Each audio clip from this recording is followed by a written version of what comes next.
Hello again, Struck.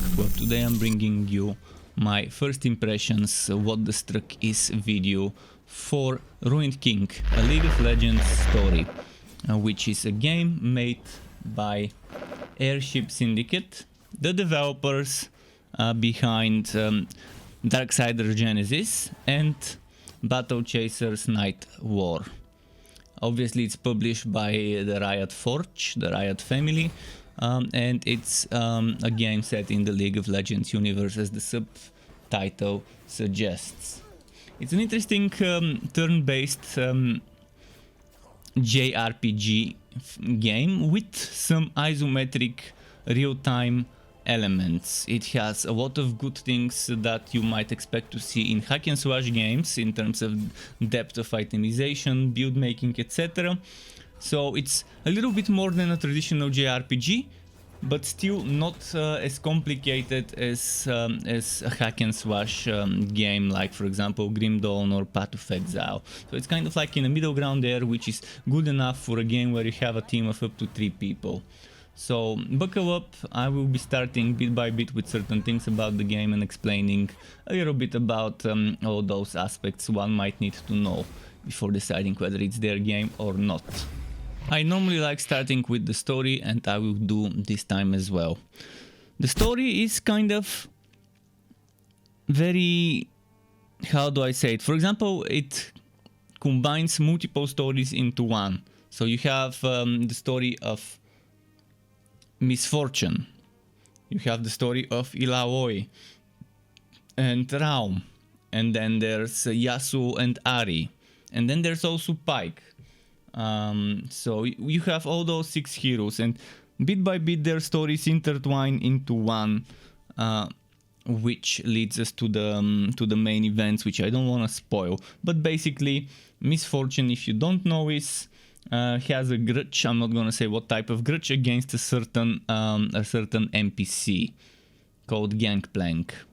Very weird name, by the way. Very weird name. And somehow Gangplank was involved with Illaoi, and somehow something happens without me spoiling.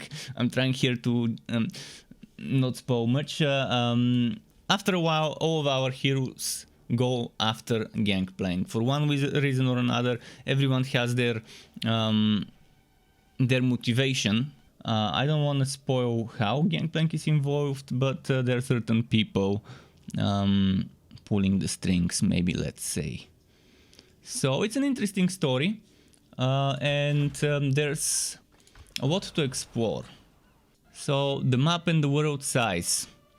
First we would start with Bilgewater, which, as you can see, has several regions that I've already reached, explored. You can fast travel between anything that you see this symbol that has something like horns or arrows or whatever on the side. You can travel from one to the other. And then on this one that has the harbor, you can travel to any other one that has a harbor. Eventually you would unlock the Shadow Isles.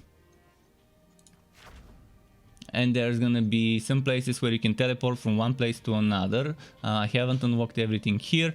And then there's also on the ocean map, if you go there, there's also a fishing home where you can fish. And there's gonna be one more thing. If you look at the quests, or maybe it's not the quest we need to look at, but if we go to this place here on the journal, we can check there's Bilgewater, Shadow Isles, and ocean, and there's probably gonna be more in the ocean than just fishing. There's probably gonna be some NPCs, some lore that we can unlock during that. So I think it's Act 1, Act 2, and maybe on the side there's some ocean activities eventually. So considering that, I think the world is big enough to provide you plenty of variety in a game like this. Don't expect that much from this game in terms of size, but it has a reasonable amount, in my opinion at least. When it comes to combat, the game has a few things that are worth noting. First of all, you have speed of the game mode that can be set to ×1 or ×2. You have some quick strike options, you can inspect enemies to find more information about the skills. You can inspect this thing here. It's called initiative bar, I think it's the right way to call it. So yeah, those are some of the things we can note. So there's ultimates, instant and lane abilities. We will talk about all of those in a moment. So you can see there is initiative bar, which based on the haste stat of every hero, they will act first, second, etc. So you can see this one has the most haste, so she will go first. After that, we see that it's one of the enemies. And then we have Pike, another enemy, and then Ari. When a hero's turn comes, they can choose an instant ability, which they can use right away. Or they can use a lane ability, which based on which lane you choose, which is speed lane, balance lane and power lane, it will be slower or quicker. And as you can see, in the power lane and in the speed lane, things change. For example, this one does more damage the further down the lanes we go, and less the higher up the lanes we go. The same goes with this healing. See how it changes. Obviously this will take longer to cast if it's on the power lane compared to the other two, and so on. Then if it's an ultimate, it's also cast right away. Oh, the ultimate has a special bar over here, and as you do certain actions, that ultimate bar gets filled. Let's just quickly taunt to show you how. See how we got a little bit of that when we do this. We now do that hero. So I'm just gonna show you quickly. I'm gonna hit that enemy, boom. See, now we're getting that filled up bit by bit. I'm gonna do another quick ability here, boom. And in a moment, probably in a turn or a few, we will have this ready. I'm gonna intentionally try not to finish the fight quickly, just so that I can show you a filled up ultimate. So I'm just gonna do this here. And we've almost got the ultimate ready. I'm gonna again do this. I'm gonna do this. That's a lot of damage. Can I just do something that's gonna do less damage? Don't wanna kill it. Let's try doing this. Okay, now the ultimate is ready. And I can show you what happens. So every hero has various ultimates. Actually, there's up to 3 ultimates. First you start with the first ultimate, unlocked, which costs one of those bars. Then you unlock a second bar and the second ultimate after a certain threshold is reached. And eventually you will unlock a third one, which will cost 3 bars, which will add another third bar of ultimate charge. For now we only have, at this point of my progress, we have only the 2. You can see the ultimate gets cast right away, and every hero has, as I mentioned, 3 ultimates that they can unlock that have various effects. And when the fight is over, obviously you get some rewards, experience as well for everyone, even the ones that didn't fight. She earned a little bit more experience because she was wearing something that gives her more experience, and so on. So I hope this is clear in terms of the combat. There's obviously much more depth than this, but this covers pretty much the basics of how the combat works in Ruined King. Our party has 6 total members. 3 of those would be active, and you can choose between Iwaoi, who is like a healer with some tank capabilities, Braum, who is tank with some offensive damage capabilities. So you can play him as a warrior or as a tank. Then we have Ari, who is healer with damage capabilities, Rose, Misfortune, who has various types of damage debuffs, etc. Pike, who again has some sort of stealth and damage and pretty much a DPSer, and Yasuo, who is a DPSer, also party buffer. So he can buff the party, he can DPS. And yeah, you have to select 3 3 of those are your active party. The other 3 are benched and still earn experience, but you cannot switch to them. So at any time from the active members you can switch between one and the other. And each of those would have their own special ability, which we'll talk about in a moment, dungeon ability. That can do various things, such as, for example, Pike can pull enemies. Boom, they came closer, and if there's multiple enemies nearby, sometimes it would be able to isolate that one enemy group, and you can fight just the one enemy group without the other one as a second wave. So pretty much straightforward. From 6 heroes, pick 3 to build your team. And speaking of building your team, let's talk about the various elements that make up the build. I'll start with the abilities, move on to the runes, and eventually move to equipment and enchantments. So abilities, as I mentioned, every hero has a dungeon ability and a passive. So you have to keep that in mind. For example, this one, see, she gains essence theft from certain abilities. When essence theft reaches 9 stacks, her next ability will be 20% stronger and will heal the most wounded ally for X HP. Each stack of essence theft increases crit chance by 1%. Each stack of essence theft increases attack power by 1. That's her passive, and that's the dungeon ability. Obviously this one has been upgraded, so each ability can be upgraded, and as you level up you would unlock more things that one can upgrade. I don't want to go into too much detail about a specific hero, I'm just gonna show you in general. So her Orb of Deception is the dungeon ability. It deals damage to enemies right before the match starts. It also grants up to 2 stacks of essence theft if the combat is started within 10 seconds of dealing damage to an enemy. And she has this special passive, Magical Mind. She can interact with magical devices and machinery. The light from her orb can dispel darkness and reveal stealthed enemies. I'm just gonna quickly hover over the abilities of each of them. I will make a separate video for every character going into much more detail regarding passives, actives, build variety, etc. as a showcase. So I'm just gonna quickly hover here just to show you that. Now let's keep talking about the abilities. As you've seen in the combat segment, there are 3 types of abilities: instant, lane, and ultimate. And as I said, you level up to unlock certain things, you can't access them right away. Speaking of instant, everyone starts and has some sort of damage dealing ability, and you can see you have 3 tiers of upgrades that eventually, as you level up, you would unlock. You need tier 1 to get tier 2, and you need tier 1 and 2 to get tier 3. You cannot have 2 tier 1s, and all of those take upgrade points. So if I remove this point, I can go ahead and spend it here if I want to. And you earn upgrade points as you level up.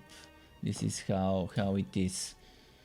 So combining the various build diversity from those 3 tiers of all of those things, and spending your points wisely provides a much needed build diversity.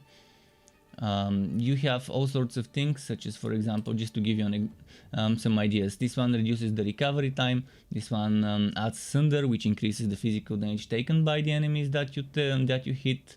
This one is the Taunt, and you can make it do damage back to attackers. You can make it also cleanse a buff. You can make it last for 1 less round, but also reduces the damage further, or make it do this Taunt for an extra turn if you don't want this. So again, it's pretty fun when you start messing with abilities, and considering that you have 3 active heroes and all of those would have their own build based on what you prefer, it gets very fun in this way. Runes are the next part of our build, and people will earn rune shards as they level up. But you can also buy rune shards from a certain Black Marks merchant. Black Marks is this currency which you can earn from fishing and trading in some of the fish. For example, when you fish, you can catch certain big fish or small fish, etc., that you can trade in for black marks. This, for example, is a small wheel. You can get 6 black marks. And you can also get fish chunks. Most of the time you will be getting fish chunks, and different amounts of different types of fish chunks can be traded for a black mark. This one requires 10 to get 1 black mark. This one is 5, 10, 10, 5, 5 for 2, 5 for 1, 20 for 1, and 5 for 1, and so on. So fishing is one way to get black marks. Other way to get black marks is to get certain artifacts, which may not be fish, but other things you catch by fishing. Why do I say fishing? Because 20 marks is what you can spend at a certain black market NPC to buy a skill tome, and that skill tome will go to your inventory over here, I think. Yeah, it should be over here as a consumable. You can use it, and that will give you 1 rune point. So you can see this one, those two have more rune points because I've bought some books for them. And now let's talk about the major thing of runes, which would be, first of all, you have masteries. Every hero has 2 different masteries. So this one has a more healing oriented mastery and a more tank oriented mastery. This one again has more tank and more damage. This one something that's more about direct attack and crits and stuff. And this one is more about crit chance. See, this one gives you crit damage, this one gives you crit chance. This one gives you attack power and attack power while HP is above 70%. Here you have haste and some booms, and increased attack power on a crit stacks up to 6 times, and so on. This one, for example, has this one, which is attack power, haste, and attack power and evasion when health is below 30%. This one is crit damage, crit chance, chance to add a boon, and attack power on a crit. Whereas this guy, for example, is stamina, attack power, boons, and this one is crit chance, overcharge, boons, and damage on a crit. And for that one, finally, we have this one is attack power,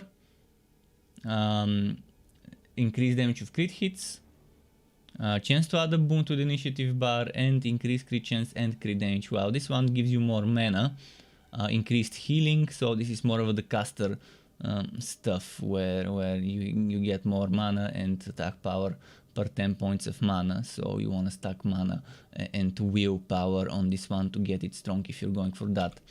So how do you get masteries? As you spend runes, you get masteries.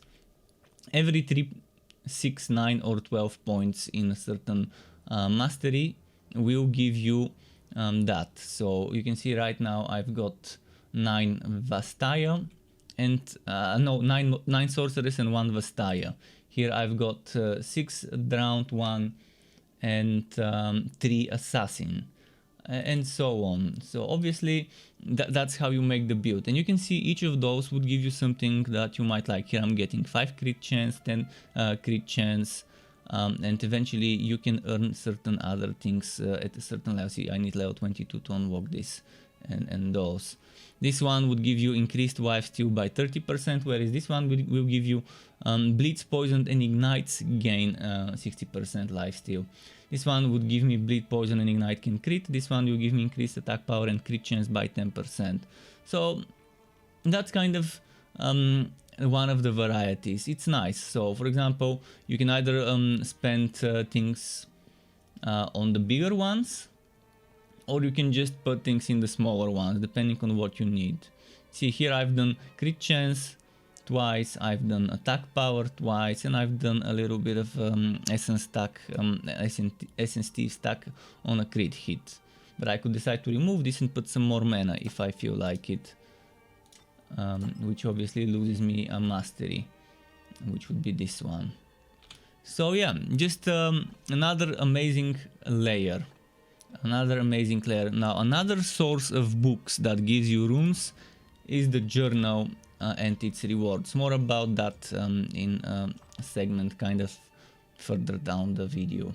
After the abilities and runes, another thing worth mentioning is the equipment and then the enchanting, which obviously is another major component of a build. For example, every hero has a weapon slot, an armor slot, a ring, a neck and a trinket. And each hero has unique weapons and armors that the other heroes cannot use. So you can share rings, necks and trinkets, but you cannot share weapons and armors. And there are all sorts of different weapons that give you different abilities. This one gives you 20% chance on hit to deal true damage. And true damage pretty much is not affected by armor, and most, actually I think all damage over time counts as true damage. Poison, burning, etc., shock, they are damage over time, which seems to be true damage. Sometimes true damage will be dealt over a turn, sometimes it will be dealt right away. Apart from that, gears can also be enchanted. And you can see this one is enchanted for Mage Hunter 2. More about enchanting in a moment. But I just want to show you some of the things that some of the gear can give. So you can see you can get some ideas about the build diversity one can do. In terms of stats, you have attack power, will, stamina. Stamina gives you HP. Will gives you mana. You have physical defense, magical defense, you have crit damage and crit chance, and some things would give you flat crit chance, other things would give you crit score. And crit score, pretty much the higher your level, the more crit score you need. So there's like you constantly need to upgrade the crit score as you level up. So this one would have given me probably 1% or 2% crit score if I had 0 when I was low level, but now it only gives me 0.6%, that's 70 crit score.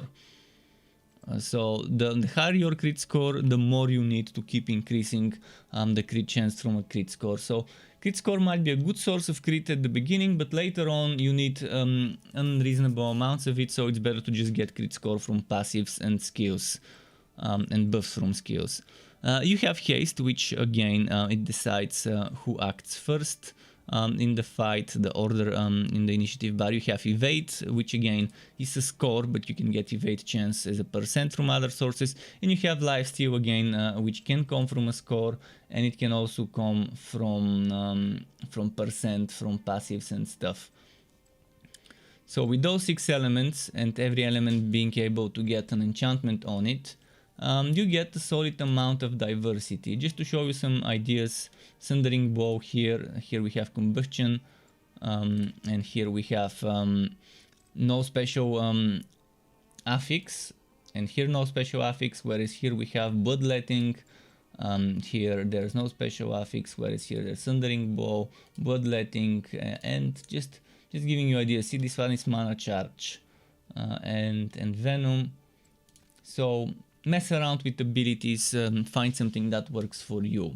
Enchanting is very nice. There are 3 types of enchanting, actually 2 types. Enchanting for weapon and armor, and infusion. Infusion is amazing, and by the way, there's quality of life. You can sort by whatever thing you want to sort. Oh, and you can also sort by things where you have the materials or you don't have the materials. And it would give you the cost.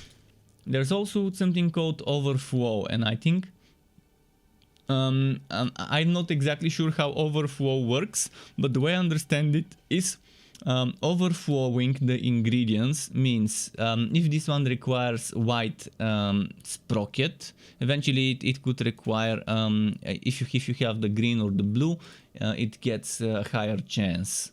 So you might get just the base materials, or you might get better materials to overflow it.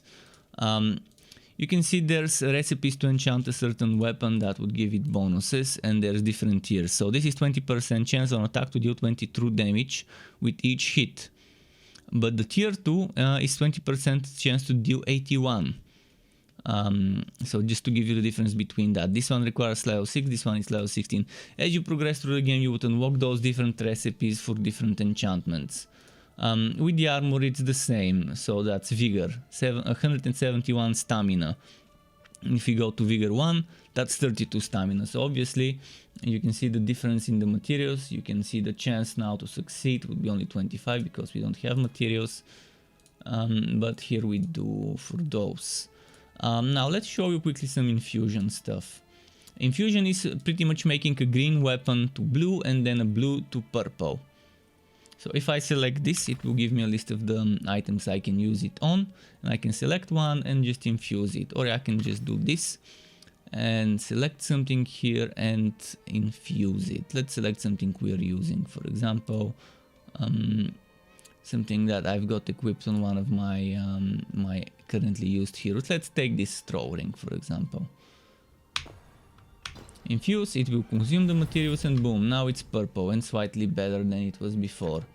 So considering this, with the system of the itemization, you can have only one enchantment on an item. So if you take an item that's already enchanted, for example, if I take this one that gives me vitality, and put something that gives me, for example, just stamina or just attack power or some resistances or lifesteal, it will remove the vitality. So that's kind of how it works, and I think this is solid enough depth for a game like this, considering you have 3 people to gear up and to build around certain abilities and certain stats. Now I'm gonna quickly show you the journal and the bestiary. The journal pretty much collects all the lore, and there will be pieces of lore that you would find in the game, and every lore piece you get would give you some points, and those points eventually would unlock rewards, which would give you tomes, rune tomes for heroes. So you can see at 50, 100, 150, etc. every X points you get to unlock a new tome for a specific hero, which would give you a rune slot once used, a rune point once used. And that's the journal. You can browse the rewards here. As for the bestiary, it pretty much contains a record of all the enemies. You can view the enemies, you can go into the model viewer and do it like that. So yeah, that's a lot of stuff. And that's information about their abilities as well. See, you can scroll between the abilities. It tells you what it can drop. So if you're looking for a certain type of material to farm, you can check what enemies drop and just farm that enemy to get that material. It's interesting, it's nice, and I think it's a good quality of life to have something like that in the game. I don't think there's a need to say much more about this. I think it's pretty clear enough what those screens do. Now let's talk about fishing. Throughout the game you would see this symbol, the hook, that indicates a spot where you can fish. You can interact with it and it will take you to a spot where you can go fishing. You can equip certain rods and lure to make use to give you rod power, line strength and reel strength, as well as attract and hold. And you can change to something better if you feel like you've got something better. Obviously I don't have something better. I've equipped the things that are the best for me. Once you're here you can just cast a line, and it's like a mini game how far the line casting will go. And you see it attracts fish based on your attract score. You can either cheese the fish and make it follow and not let it bite until it's closer. And once it bites, you can look at this. Do you see this thing that keeps moving? This is the direction you need to pull. You need to pull towards this direction. You need to hold E to reel in, or whatever the button is on another platform, and then the directions WSAD. And see, now I caught a fish and it gave me fish chunks. And there is a limited number of fish every time you visit a fish spot, but you can revisit the fish spot. You can just travel to one map and then go back to this map, or reload the game, and it will respawn the fish in the fishing spot. So if you want to grind fish, the game lets you. You don't need to worry about that. There's an endless supply of fish, so it's not like it's limited. So if you feel like grinding rune slots, by grinding fish chunks and then exchanging them at a fishmonger. That's a great way to do it. Speaking of fishmongers, those are NPCs where you can exchange fish, like those fish chunks. You can exchange fish chunks for black marks, as well as big cold fish. Sometimes you would be able to catch a storage chest, and then you can open the chest and the chest might contain equipment. Even early on in the game, fishing can be helpful and give you blue or purple items. So if you feel like grinding, fishing is a good way to just give you some break from the combat and just provide with some extra rewards. In fact, there are certain things that you can only get by fishing. Certain things like this hammer, which is quest related, as well as this lighthouse key. You can only get it with black marks from a certain black mark NPC. So you would need to do fishing if you wanna visit those things. It's not main quest related, so it's not a must-have thing, but it's related to some side stories and quests, so it's good to do some fishing every now and then. Let's talk about pros and cons now. I think in terms of pros, the game has big enough and beautiful, very beautiful world. It's kind of in the League of Legends universe. Actually, it is not kind of, it is in the League of Legends universe, which is a pro for some, con for others who don't like that universe. Very fun combat system, solid visual effects, sound effects, and soundtrack. Good build diversity. Amazing itemization system, not too complicated and still has plenty of depth. Plenty of loot diversity. Enough quests and side quests. A ton of quality of life, but there's always more to be desired still. So those are the things I think are cons, at least for me personally. In terms of cons, there is no option to auto-win and skip easy fights. For example, in Disciples Liberation, if your character is over the average enemy party size, you can auto-win the fight without needing to waste your time on trivial combat that you finish in a few turns anyways. The flee doesn't always work either, so some of those trivial fights you actually end up wasting more time trying to flee than not trying to flee, so it's better to just finish them without fleeing. Then some things, systems could use better explanation in the game. Another thing that I don't like is that you can only switch active party members at camps, and sometimes you will need to use a certain party member. But there's not gonna be a camp that close and you will have to go back to a camp and then return, and it's just boring. And another thing I don't like is that there weren't enough fast travel spots and there was a lot of backtracking. And there was no town portal consumable. If they were to just add fast travel spots in every single place, or a town portal consumable where you bind to one of the towns, or there is a default town in each act, each zone where you're always bound to it, and then using that town portal consumable or scroll of return, whatever you want to call it, to go back to that place, that would be the best thing that we can do to it. But it's not there, and hopefully they consider changing things like that to make it a little bit more pleasant to travel around without having to just walk mindlessly through zones you've already explored and enemies you've already cleared in those zones. Apart from that, I think the game is good, it's fun, it's decently priced for what it can offer, and I can only wonder what they have in store for this franchise, the League of Legends story franchise, whether they'll be pumping DLCs for this game or whether they would make a new game with new 6 heroes and a new story, maybe in a different part in the timeline of the universe. Time will tell.